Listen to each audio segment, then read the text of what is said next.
Newspack channel kwoli wabale kwantino je kumideko manjige nkuletede kiliza tuberenga ate tugatandikira ocho ino kukola chimu akwe kubantino o likinga videos afe kwa sana okuleka obaka bwawo mu comment section katuberenga ate tugatandikira o tutandikide wa Susan Makula Abujingo avuddeyo munange nabako balumba alumbye bani alumbye abo abavayo ne baberanga ate balengeza abasumba naddala Pastor Aloysius Bujingo agambye temwina lukisa akubanti nate muyisaamu egaali amusumba Pastor Aloysius Bujingo katuberenga tukuwa akatambi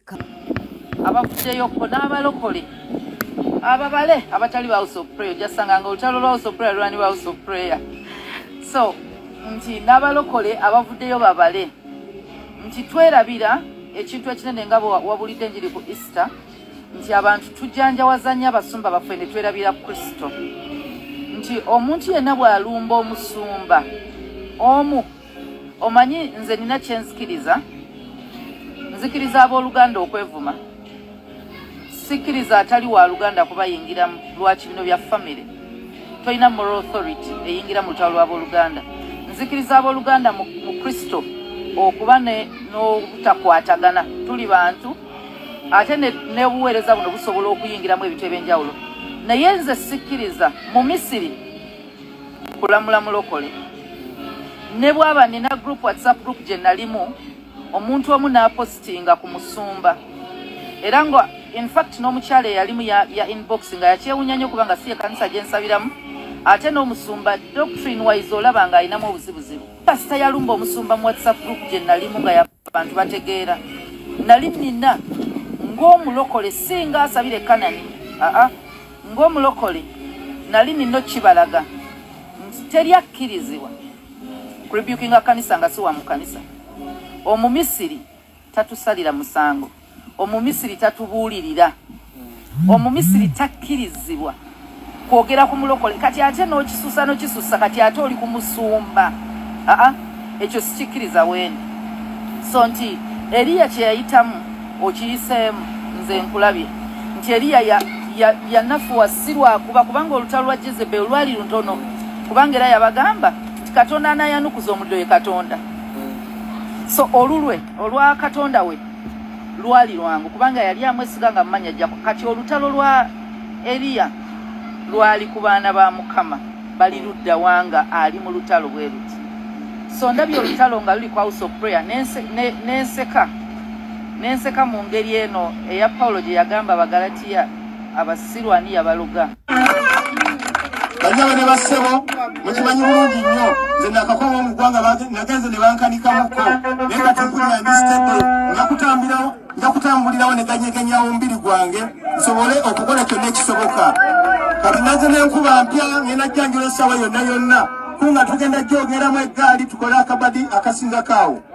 Subscribing and liking ateleka obaka bwawo mu comment section amawulire agatali malungi doza mwagategedde dda munange Pope Francis munange yavudde mu bulamu bw'enseno agwoli mu kulaba oyo kitalo nnyo kitalo ddala twagala okusaasirako bannaddiini olw'okuvibwako Pope Francis bazenga bamubika naye munange kiri confirmed oba amawulire matuufu ono yavudde mu bulamu bw'enseno katuberenga ate tweyongerayo munange bw'ensonga eyavumisiza ennyo Ediyawe bafuutu soja mbuya lwakubanga yawalampye Lubongoya okitegedde mbwa nti Lubongoya yaliko mu NRM ate kati wa NUP katuberenga tukuwa akatambi kano munange nga babikunnyonnyola bulungi ensonga entuufu lwaki bafuutu soja ate bavuma Ediyawe si yakwogera ku Bobi Wine nedda yogedde ku Joint Assistant Secretary General owa NUP nga bebatukubanga emigo mu NRM nga yali wa NRM nga batukuba emigo abamu n'enkofu tukyaziina tulina ddala abantu nga batukuba kati ffe batukuba emigo naye nga Bayiro agamba nti ali yatula n'agamba Yesu ye Mukama alirokoka ate bakusonya ebibi nga saawa zino batudde ku kitebe ba decision makers. Yes, gamba muna yahuwa maayi wadde okasigalamuko era bw'oba olinnya Sekabwa kali kakulumire mulabo mugowala yali omudo okumusota yekanga ensonga enkulu eyabadde evumya Ediyawe si yagamba nti Bobi Wine bikinedda yabadde kwogera byama Mbu abali kakiiko ka Nuupu abasinga bava mu NRM ate bakubanga emiggo. Ku muntu omuntu omu gwatayogeddeko yabadde chairman Nyanzi. Ba chairman Nyanzi bakubanga abantu emiggo mu campaign. Nayogera ku secretary general, nayogera ku assistant secretary general. Kwegamba ekiri wali mu Nuupu ebyama bigenda kuvaayo. Nenga bafuutise gyali mwagala mazima. Kati mwadde mwagala Eddie yawayogera ki? Yayogedde amazima. Ngagezaako balaga inti n'empuga gwe muli mu kuvuma muvuma wa bwereere kubanga n'abali mu Nuupu ku bukulembeze nga koladde ne muganda we chairman Nyanzi babeeranga mu NRM nga bebakulira abakuba emiggo ngebakulira bali bakakubi b'emiggo kwata nyo kwata kitaawo so bannange tutegedde eso waki wadde mumalete mufaayo ebyama bikyajja wonyigiriza ennyindo ogireeta omusaayi kakalaamu tweyo ka interview akalala Eddie ayo tweyo ka interview akalala otuleetere n'ebyama bantu kyabali mu NUP abakolagana ne government kwana bojja batuga kiriza tuberenga tetubuuzako ku Nankuke Esther Adijo Gambotya Nabirye Justin twagala okubuuzako Mariam Nakato tukutumiddeko twagala okubuuzako ku Kagude Charis ate la tukiriza tuberenga tubuuzako ku mukwano gwa fight wa last born mu Saudi abali mu Saudi tubatumiddeko abali mu Dubai abali mu Qatar abali mu UK abali mu nange mu German twagala okubeera nga tetubabuuzaako mu ngeri ey'enjawulo akkiriza tetubeerenga tweyongerayo mu mawulire amalala ge tuli mu kufuna obono taata waani munange yakyekoze ku Easter olunaku olw'eggulo Spice Dana ng'agenda amuyitayo kubanga muwagizi we nnyo munange ng'atemako dansi naye kati saasira omwana we kubanga omwana we alabika ali mu myaka egikwata smartphone laba walaba taata nga bali munange ne Spice Diana mu kanyigaako naye bannange olwo nno omukyala kale munange Spice Dana bw'ati ate we yabikoze nga woli mukulaba akatambi ako eno obulamu bwa kiseera muleke abeere ng'ate anyumirwa katubeere nga tweyongerayo bwe tweyongerayo Honorable Lutamaguzi Semakula Pike avuddeyo ne yeegaana ebyokufuna millions 10 ezaagabibwa ababaka ba Parliament agambye nti ye ssente ezo tannazifunako akatambi kaakano. Honorable Lutamaguzi Semakula sebo tukwaniriza kusanyuka kati gwe wompitako wani upyofa ofa kimunonga yayi sebo mukama wange nzikiriza omanyi katono nnyo sebo mukama wange gwakitandise nzikiriza kubuuzeeko sebo olina nkunjukiza lwaki sobola kuyita wa NUP nti nabadde ndaba wano ku kiwandiiko kyewakamala okussaako omukono ekyateekebwawo leader opposition ku bukadde 10 and I was very keen ndabe Lutamaguzi gwemba naye wano naye nanga nze ndi wa NUP agenda kussaako kibiina ki era wataddewo Lutamaguzi Semakula Nakaseke South tusaladde eddiro Democratic Party tusaladde eddiro official mwaka gumu ngebula omwaka gumu that is May next month siwe kiri so ekyo gwe omusajja wasomako wagira kadi ya DP osale diro mu mwezi ogujja era mwezi ogujja President Robert Kyagulanyi ajja kuba nangirira officially so kompe ku bukadde 10 mwafunye ababaka ba Parliament nakikunyonyoddeko wankubiranga nga siriiwo tonnaba kunnyonnyola nakikunyonyoddeko kyemanyi mwafuna obukadde 10 nalabye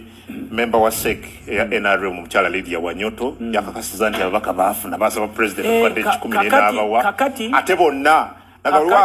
Nabagana kulwa kakati anti nze nkugambye nalabye omukulu Faruk Kirunda munamali wa president nenga ti bafuna kakati abo sibaganira badde nsaba sibaganira abo nabo ababaka ba Parliament sibaganira lero tubeere ba mazima again kabwe nkwenti nkumanyi ng'omusajja ali honest kuleke kwogera bigambo bingi kwata mu nsawo ku 10 otuojeyo tuvewa anti kyenkugambye wampukubira essimu nakugamba ndi luddawa ebbanga lyobadde onkubira nali luddawa adde manya okwata mu nsawo anti kakati okwata mu nsawo nze 10 saakifuna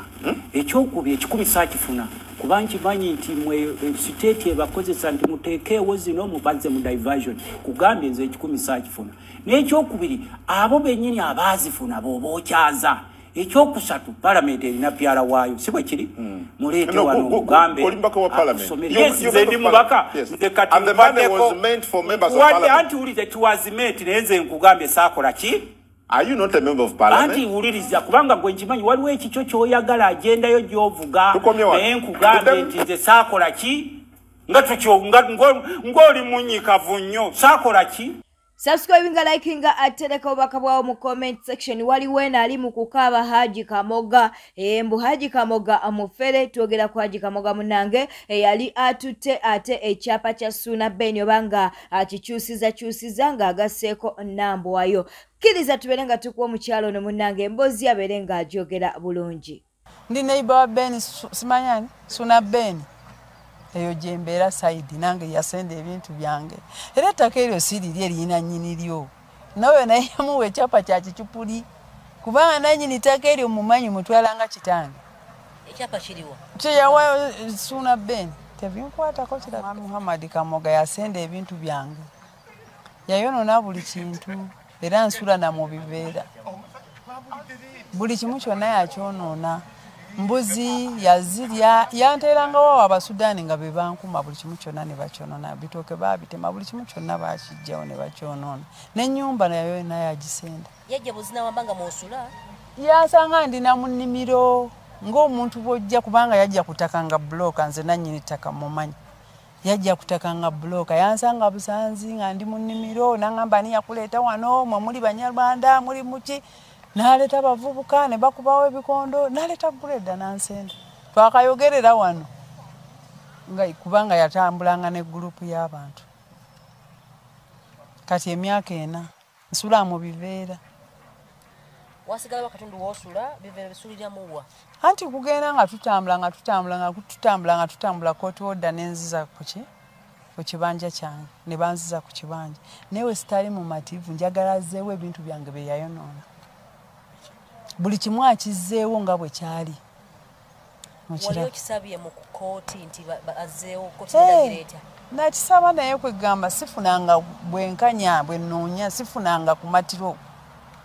mukiraba kuba omusajja tafunika bw'atyo nga bw'omulayo yeebuzaabuza nadda eri nadda eno n'akulimba kino n'alimba kiri